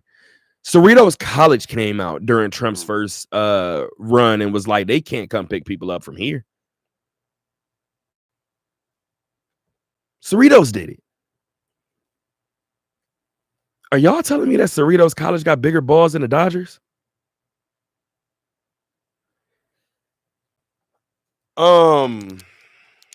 Let's get to it, brother. I'm gonna be completely honest with you. I don't even want to do this shit no more. If I'm being completely frank with you, we got about 30 minutes left. I got to get to this Aces news, and my dad got a tip in, and I actually want to turn into a series. I'll tell you what it is at the end of the show. But 10-point loss for the Aces most recently. Am I wrong? I think it was a 14-point loss. I don't know why I did that. But double-digit loss for the Aces in this last game on the road in Minnesota. Big second half for Minnesota without Nafisa Collier. I told you guys last week I'm hitting the panic button this season. Yeah, I mean, I have no words. What am I gonna do? I've been shocked by just kind of the, obviously missing Asia Wilson. It's like, okay, well, there's going to be tough stretches, but even we saw it last year. Who else besides Asia Wilson's going to step up for this team? And right now, it just doesn't look like they don't consistently have the other pieces or other players that are gonna step up and kind of fill that role. So, man, I mean, depending on how long she's out and depending on just how long they go, and when you face off against all the other title contenders, how far could they fall, or what does this Aces team look like in maybe 2 months, right? Do they have their identity? Do they have their role players, find their role? Is Jewel Lloyd performing? Is Chelsea Gray back to where she once was? And there's a lot of questions of what the Aces, and I don't know if there's what those answers are right now.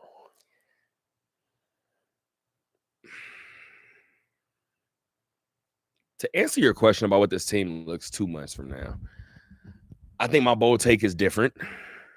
It's hard to say that, and I'm open to being wrong. I'm about 40-60 on this one. Because Becky doesn't strike me as the type to overreact, and this group is not healthy. Megan's been hurt, right, and is going to be hurt until August, I believe it was. Like you said, second half of the season. She's not looking at anything until after the All-Star break. And Cheyenne Parker Titus obviously is not with the team right now, dealing with her pregnancy. So, this group, while I hit the panic button already, and by the way, I'm gonna get a panic button for this show. I'm gonna get a physical panic button. We're gonna have to put it on the wall and like open up the latch and like we need lights. It's gonna happen. But I feel like this group, you kind of talked about it earlier with Asia too, right? It just needs the fluidity on the offensive end. And I talked about Asia not necessarily leading this team in assists. Becky doesn't want Asia to lead this team in assists. Asia doesn't want to lead this team in assists. However, and I said this once before, it goes back to 2013. I looked at some of the times that Kelsey would bring the ball up the floor, and I said it before, and it's not that it didn't happen with Chelsea, but it happened a lot with Kelsey. Kelsey would come down, and when Kelsey is in her groove, Kelsey gets into a nasty 1-2. She gets downhill. She gets to the left. There were times that I would look at it and say, hey, this team can literally hand you the ball 20 times. It might not matter. I learned early in this season, one of those Seattle games, I said, oh, okay, that's the kryptonite. This team turns the ball over 13 times. It's kaput. It's over. This is not a team presently constructed with whatever it's equipped with. This is not a team designed to turn the ball over. If I recall correctly, 43 turnovers in the last 2 games. I haven't talked to Becky since. I don't know how Becky Hammon feels. But if I start that, whatever interaction that Becky and I have with 43 turnovers in 2 games, I promise you I won't need to ask her a question. Becky will go on a diatribe for about 2 minutes. Yeah. 21 the other day against Minnesota. And it was 22 the night before against Phoenix. Yeah. So that is 43. So 43 in a 2-game span.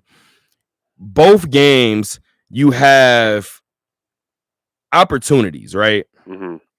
This second one should hurt a little more for a couple of different reasons. As I said before, 2 of the last 3 games, and I put it in the story, 2 of the last 3 games,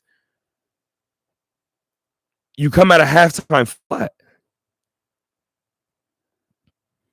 And not only is it like, okay, we got punched in the mouth, we got to figure it out. You're not responding at all. That appears to be new, like unfamiliar territory with this group, right? I don't know the last time I've seen this team get punched and it didn't respond. Last year, it even responded. I don't know that I've seen the time that this team got punched and didn't respond. And as I said it before, I said if this team went 1-1 in 2 games without Asia Wilson, that's a win. Mm-hmm. It couldn't look like this. No, 1-4 in the last 5 games, and scoring only 62 points in a game that you had a double-digit lead in. When you say it like that, yeah. By the way, 62 points is the lowest in a regular season game for this group since August of 23. And a loss to New York.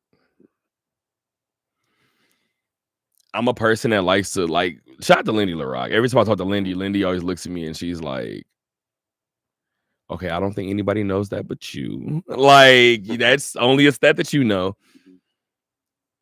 I don't like that stat. You can have a one-off, right? Yeah. The fact that when I was doing my research and it tracks back to, like, New York, sometimes, and I know it's a small league, but sometimes when I do my research with the Aces and I be like, this feels like I've seen this before, and I go back, I see a lot of Seattle and I see a lot of Phoenix. of course, over the last handful of years, I'm seeing a lot of New York. And usually everything bad that has gone wrong for the Aces over the last couple of years, it's reflected in those games against Seattle, New York, and Phoenix. But first things first, I kind of said it a second ago, and I'm going to double down, triple down, quadruple down, whatever it needs to be. This team cannot turn the ball over. This team turns the ball over 12 plus times a game, 13 plus times a game. It is over. Just can't happen. 5 and 6 through 11 games. Not gonna lie, didn't expect it to be here. 5 and 6, 8th in the West. Playoff start today. They got to play that Minnesota team. Not a good spot to be in. Just for reference, Golden State and Indiana are both 6 and 6. Washington's 5 and 7. So there goes that. I didn't even write this in for whatever reason, but your Nighthawks are back in action on Saturday. Saturday is college night. Are you doing anything Saturday, sir? Mr. Man that's trying to relax. I know you got a little bit of time off. I don't think I have anything planned on Saturday. So if I got you a ticket to the Nighthawk game, would you go? 2 tickets. Who wants to go to a game by themselves? Maybe. Is that a yes? Maybe. I don't like that because I can make a phone call tomorrow, sir. Maybe. Damn it. I need you to get out there, sir, because it's college night. I don't know if anybody knows, but it's college night at Lee's Family Forum on Saturday. The Iowa Barnstormers are in the building. Gotta be honest with you. Round of applause if you're an IFL fan, because the Iowa Barnstormers are 1-9.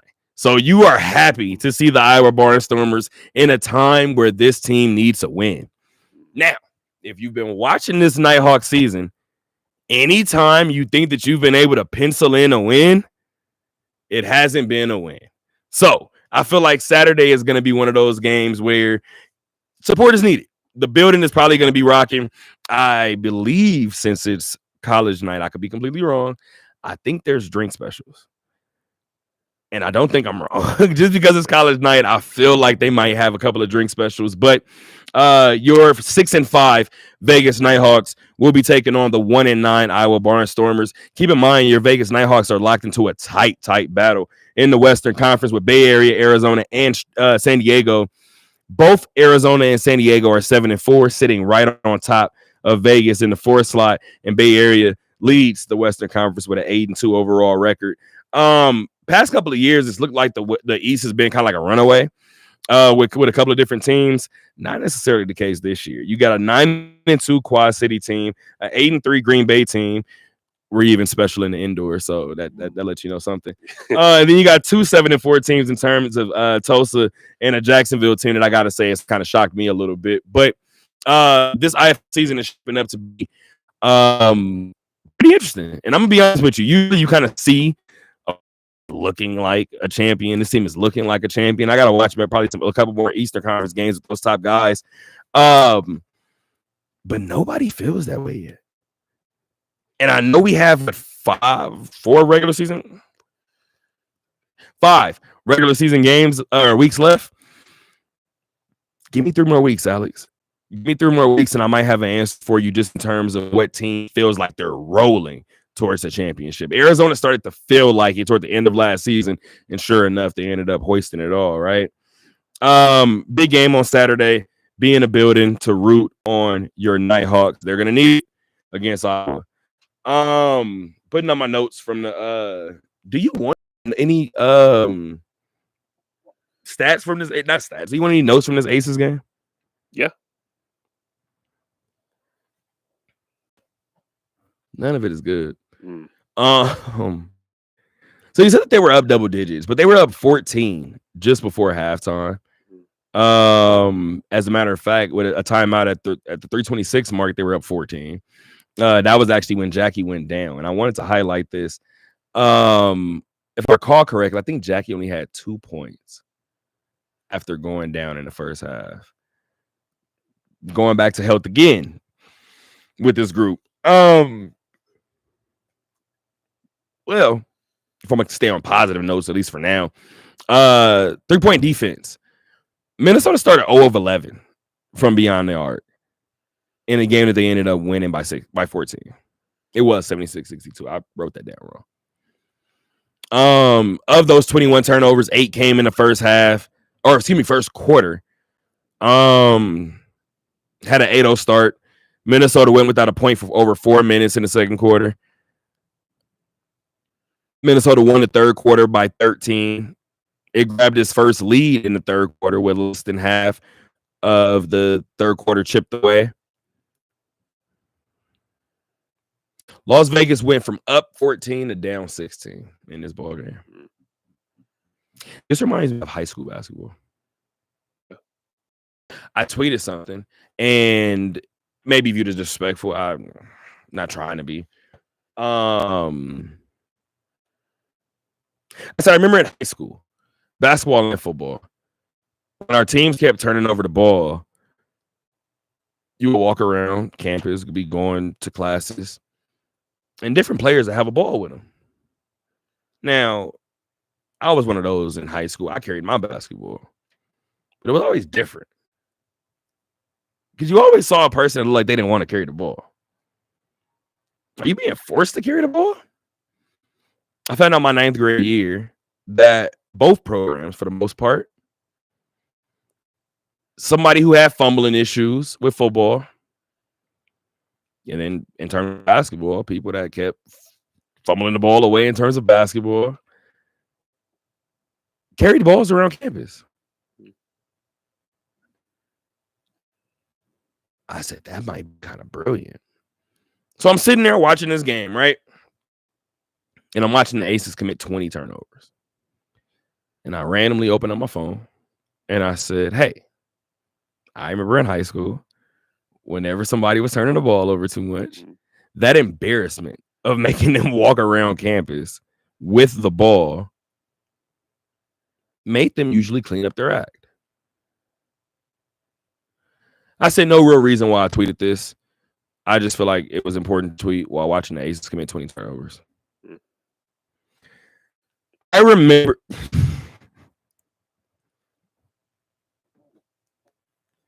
Alex going to go find my tweets in live moments has been my favorite part of this show.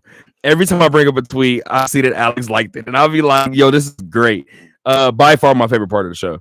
But I sat there and I'm watching the game, and I forgot I was watching the game with it. And I looked over at them and I said, you know what's funny? I said, if I'm Becky, I remember specifically we had one game where we weren't sharing the ball in high school. Shout out to Ed Azam, right? I learned a lot of lessons from him. Ran a whole practice with no ball. Alex, I thought I was losing my mind, bro. I walked in like 10 minutes into practice. So the guys then warmed up. Everybody's cardio is good. I'm looking at somebody top of the key. And they're running. They're cutting hard. And I'm like, the hell is going on? Our JV coach is our assistant. I go up to DeWitt and was like, what is happening? And he was like, they don't want to share the damn ball. They don't get no ball. And I was like, okay. I could see Becky have an entire practice focused on taking care of the basketball. I tweeted that and was like, y'all can be mad all y'all want. Nothing is worse than what she's telling them in that locker room. Yeah, I don't even want to know what she's telling in that locker room. Hell no. Matter of fact, I said it on Monday when I asked Jewel and Chelsea about the defensive changes and adjustments. Satu Sabli, who had 18 of her 22 points in the first half in that loss to Phoenix, I said, well, what was the defensive changes? What did you guys change? And both kind of looked at each other and kind of snickered. I didn't take it no way, really, right? But in the back of my mind, I was like, y'all not have an answer? And then on the flip side of that coin, I was like, or they can't say the answer. That's what the defensive difference was. Becky got in this at halftime. We're 11 games in.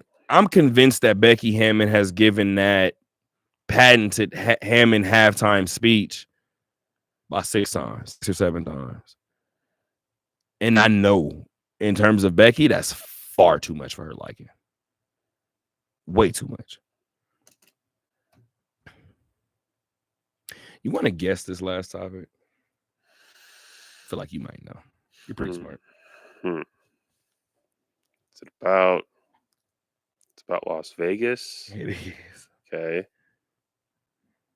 Yeah, you definitely know where I'm going with this. Okay. About Las Vegas sports. It is. Indeed, it is. We talked about the A's. Already talked about the Aces. It's not a team per se. It's something that may have It's something that I know popped up on your timeline at some point this week. And just given my history, I have to speak about this. Okay. So I don't know if you know, but I'm going to play a couple of clips from where are we at? There we go. From a Hope for Prisoners event where Henry Ruggs spoke. This was a couple of days ago. And I want to be very mindful of everything I've said in the past.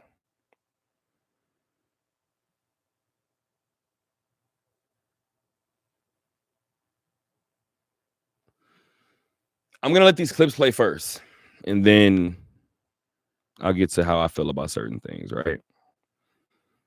So this was actually uploaded by Vinny as well. Shout out to Vinny B.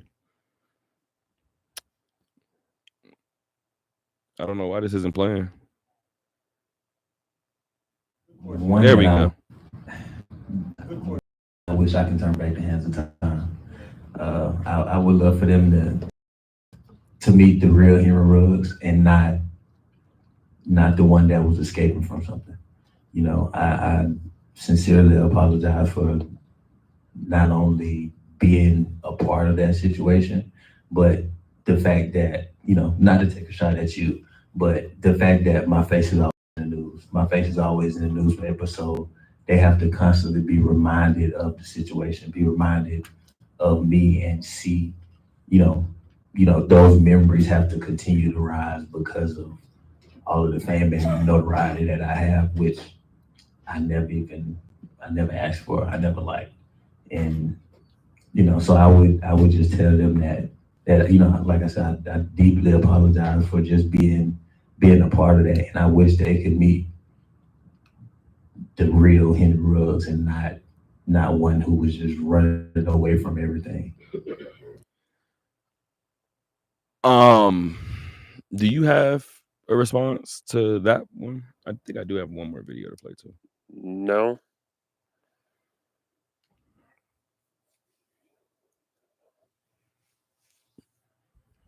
Trying not to have two ISOs tonight, but we'll see. I'm gonna take this step by step. One that I wish I can turn back the hands of time. I want to start this by saying same thing I said in the Zayon Collins situation. Same thing I said in the Henry Ruggs situation. Same thing I try to say in any situation that kind of remotely mirrors this, right? You never want to ignore lives lost. It is a responsibility of ours in the media as well to keep their memories at the forefront.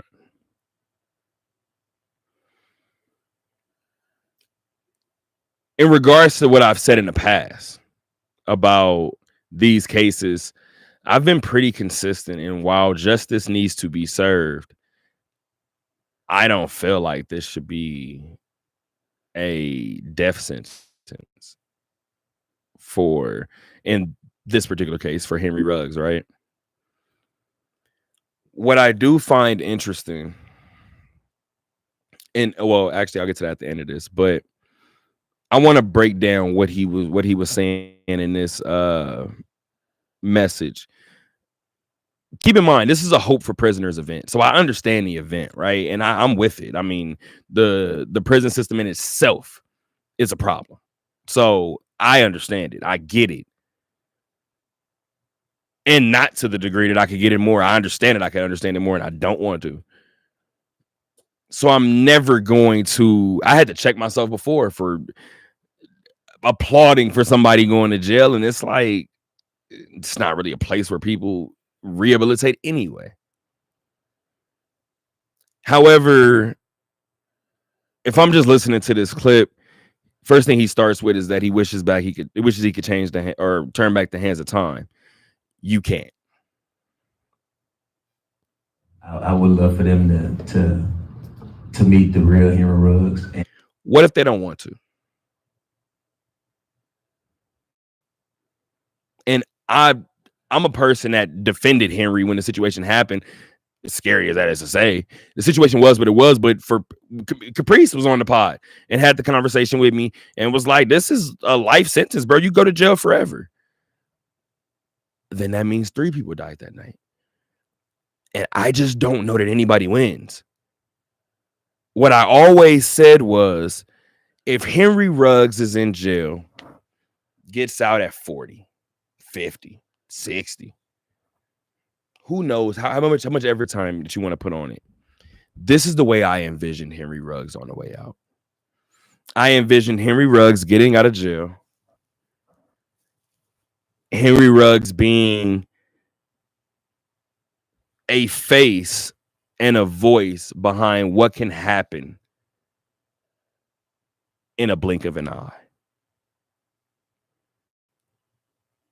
Henry Ruggs, in my opinion, the most harsh thing probably would be Henry doesn't drive again. Ever.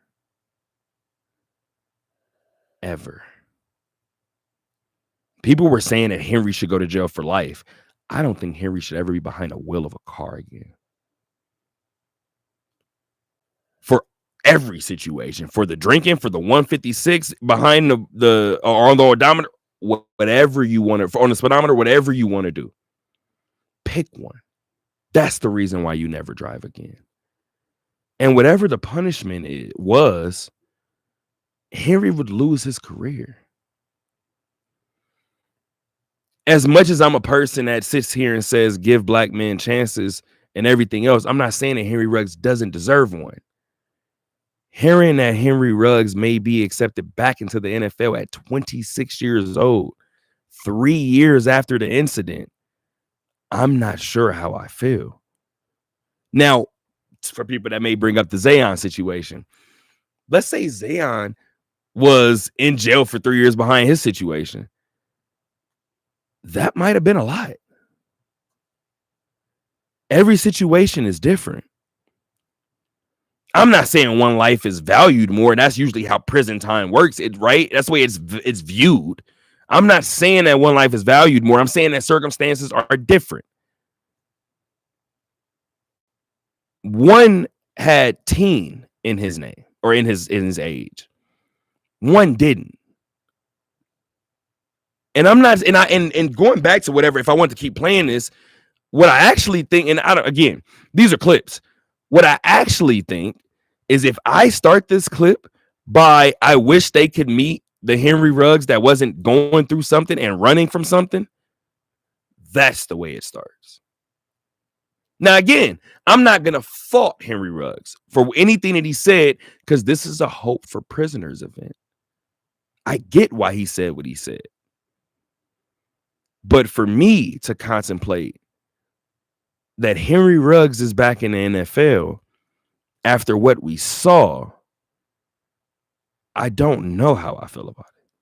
And I'm not one to sit here and say that I won't go back on my point and be like, oh, well, he deserves a career. 3 years after this situation, this is what I'll say. And I'm not saying he hasn't, because he could have. You know where my mind goes? TC. That's what my family calls me. So my inner head calls me TC. So I'm like, TC, at 23, you did X. At 26, would you do it again? a lot of cases, I did it again. I'm not saying Henry Ruggs is going to do that again. God forbid anything like that ever happens again, period. But again, my point with Zayon, my point with Henry, whatever the repercussions are, it has to match the situation. 2 lives were lost that night. Tina Tinter had her dog in the car. I never, as somebody that has a paw print tattooed on me, has a pup at the house, long live Ace, I'm a dog lover. It bothers me when people say that he killed one person that night. 2 hearts stopped that night. I don't say throw Henry in jail forever. The fact that I might be watching Henry Ruggs 2 years from now, I just don't know, dog.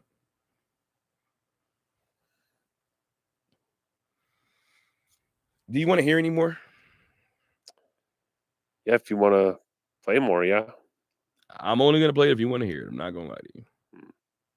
We can do it. Yeah. Even though I'm not, I mean, just the different things out. And even though I'm not, I'm not even a big user, but started to indulge in things and trying to balance life and football, but putting football on the forefront, but still trying to escape back into life. It just didn't mix. Yeah, so that. I don't think he's lying at any point. I believe everything he said. I just feel like for that family that lost who they lost 3 years ago, and I said it before about Zayon Collins. What are they supposed to think when they watch you dribble the ball up the court? And again, I'm not even against Henry necessarily getting out. I'm not gonna really advocate for jail. So if they want to let him out of jail, I'm with it. Go back to regular life.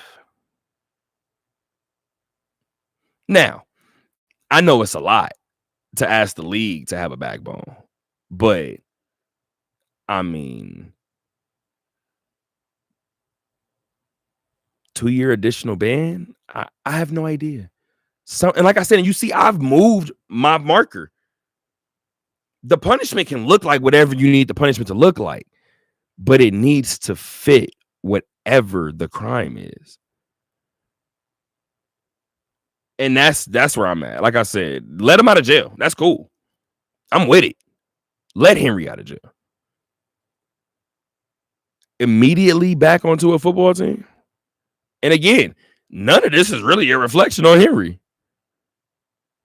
It's a reflection on the team that goes to get him and a reflection on the league. When this initially happened, I said Henry Ruggs' career is over. Not even that I'm rooting for it to be over. What I am rooting for, though, in terms of this situation, is for it to make sense. And as of now, it just doesn't. So before we end this show, do you want to add the icing on the cake that Shedeur Sanders just got busted doing 101 in the 60 mile zone? Zach Edey. What the fuck am I doing, bro? Busted too. What the fuck am I doing? What do y'all want me to say? What do y'all want me to do? This is why the Henry Ruggs thing needs to be the example. I know that people are gonna look at me and be like, "Oh, you just don't want him to have his shot." I don't give a fuck. He can come to the Packers. I don't care. It's not the point. Shit ain't stopped since he did it. It didn't start with him. I'm not doing it again. I'm not getting riled up again. This is what I say. Because originally, I done almost went on 2 rants, and originally I had one direct message to give. And I'm actually going to give it now.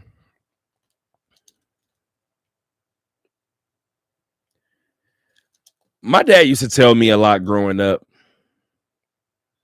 especially being a bigger dude, especially being a black dude, especially when I got tattoos. My dad was like, "Hey, T, so you got to remember, when you go outside, they're looking for whatever they're looking for. Don't give them a reason." The first time he told me that, not gonna lie, typical teenage boy shit. What are you talking about? In one ear and out the other. You start to go live life a little bit, and you start to realize, damn, Pop was right. I don't need any added attention. Shedeur, I don't need to be the one telling you this. Trust me. They're looking for every reason, brother. Everyone. You want to know what was burning them up more than anything during OTAs? Was the fact that you were the shining moment, dog. You got vets coming out like, no, the boy is the truth. You got people visiting camp like, this dude Shedeur. That kills them. Going 101 and a 60, that proves their point. I'm gonna tell you exactly like my dad told me growing up, dog. They looking for any reason. It's up to one person if they get what they looking for or not. Let's get to my dad's tip in, man, and get up out of here. I feel like this Juneteenth show has been fire. Thank you guys for joining us on this Juneteenth. Alex, thank you for being here on this Juneteenth. Let's just mention it again really quick. The Aviators clinched the first half of the minor league season. I'm looking at that hat, so I was like, why not? Let's talk about that sipping. So I'm gonna read 3 tonight. My dad looked up the 10 craziest records in Major League Baseball. You ready? Okay. Mm-hmm. And I don't like what you did with number 9. So if you're listening still, fix it. Number 10. My allergies were going crazy. All right, bet. Most intentional walks with the bases loaded. Sounds crazy to intentionally walk in or run in, but it has happened 8 times. The first occurrence happened in 1881, and some of the most recent have been Barry Bonds, Josh Hamilton, and the last was Corey Seager in 2022. Do you remember when Josh Hamilton got, this is just me breaking off from the tip in. Do you remember when Josh Hamilton got his intentional walk when the bases were loaded? I don't remember that. No. If I recall correctly, and I hope this doesn't anger you, this is going to be funny. Do you remember who Josh Hamilton's 4 home run game was against? It was against the Orioles, right? I remember when he hit the 4th one. And I said, why are y'all pitching to him? I said, there's no way in hell that he gets a pitch from me. I will hit Josh before Josh hits another home run. We can fight before he does another. It's not going to happen. I'm not giving him a chance. Following that, Josh started getting Barry Bonds treatment. And I think maybe in a series he might have came up with the bases loaded and y'all were like, yeah, get him out of here. But I thought that was a little fun fact to add. I believe that please go back and double check if that 4 home run game was against Baltimore, because I want to say that last one went to dead center and I was watching that game in Camden Yards. Well, I wasn't physically there, but I was watching it. My dad said for number 9, it wasn't that big of a deal. That's what I don't like. You can't give me a list of crazy MLB records and you don't tell me which one number 9 is. So I'm going to need that. Do you have if it was against you guys? Yeah, it was against the Orioles, May 8th, 2012. So this is bad. And you're just as sports, like you're a sports freak just like me. Why do I know that? I wish I knew why I know that. It has nothing to do with me. It has nothing to do with the Angels, nothing to do with the AO. Well, I guess it does. He's a Ranger, so there you go. I have no idea why I know that. My dad's he sent me all of these, by the way. He sent all of them. So I'm gonna read. I already read 10. He said 9 wasn't a big deal. I'm gonna read 8 really quick, and then I'm probably gonna read one of these a game. I mean, one of these an episode because these get kind of more in depth. But number 8, grand slams from from both sides of the plate in the same game. So Bill Miller accomplished this in the same game on July 29th, 2003. Can you look that game up really quick? And we'll give this little rundown of what the craziest records. This is number 8 on the 10 craziest records in the MLB. Number 8 is Bill Miller hitting a grand slam from both sides of the plate in a game on July 29th, 2003. I want to highlight one thing really quick. Going back to what we just asked about your Orioles, right, in that 4 home run game. How bad does your pitching have to be for him to come up in 2 bases loaded situations? That's why I want you to look at that game. It had to be an aviator type 17-6 game. Had to be. It was the Red Sox beat the Rangers 14-7. The longer you do this thing, the more it all mirrors each other. And the more it's all the same, dog. Mm-hmm. Alex, that's your first Thursday show. I'm going to be completely honest with you. I don't wish you had another Thursday because this is a good Thursday to show up on. I think this is a really, really good Thursday. I think we got some good things to clip up. I wish you didn't get such a serious me on a Thursday. Typically, I'm a lot more goofy on a Thursday. I have a lot more fun. Like I said, we're talking about train tracks 30 minutes into the show, typically. But I had to get that Dodger point off. Mm-hmm. The Henry Ruggs point, I just feel like I have to address every time it comes up. Wish him the best. I actually do kind of hope he gets back to the league. Now I'm hoping for a different redemption story, but 3 years removed, I do think it's kind of insane. Yeah, man. Other than that, episode 74 of the podcast should drop this weekend. I've been moving away from my Wednesday drops. I apologize, guys. Please don't hate me. But we've kind of just been letting it live a little bit longer, letting people kind of catch it in a couple of different formats. So we apologize, but episode 74 is recorded. Episode 75 is scheduled, and we should be good to go, man. Next one for this radio show will be episode 40 of season 7. So that will take place on Monday, episode 366, as we inch closer and closer to 400 of the Talk That Talk radio show. Until next time, gang. Alex. People. Crazy.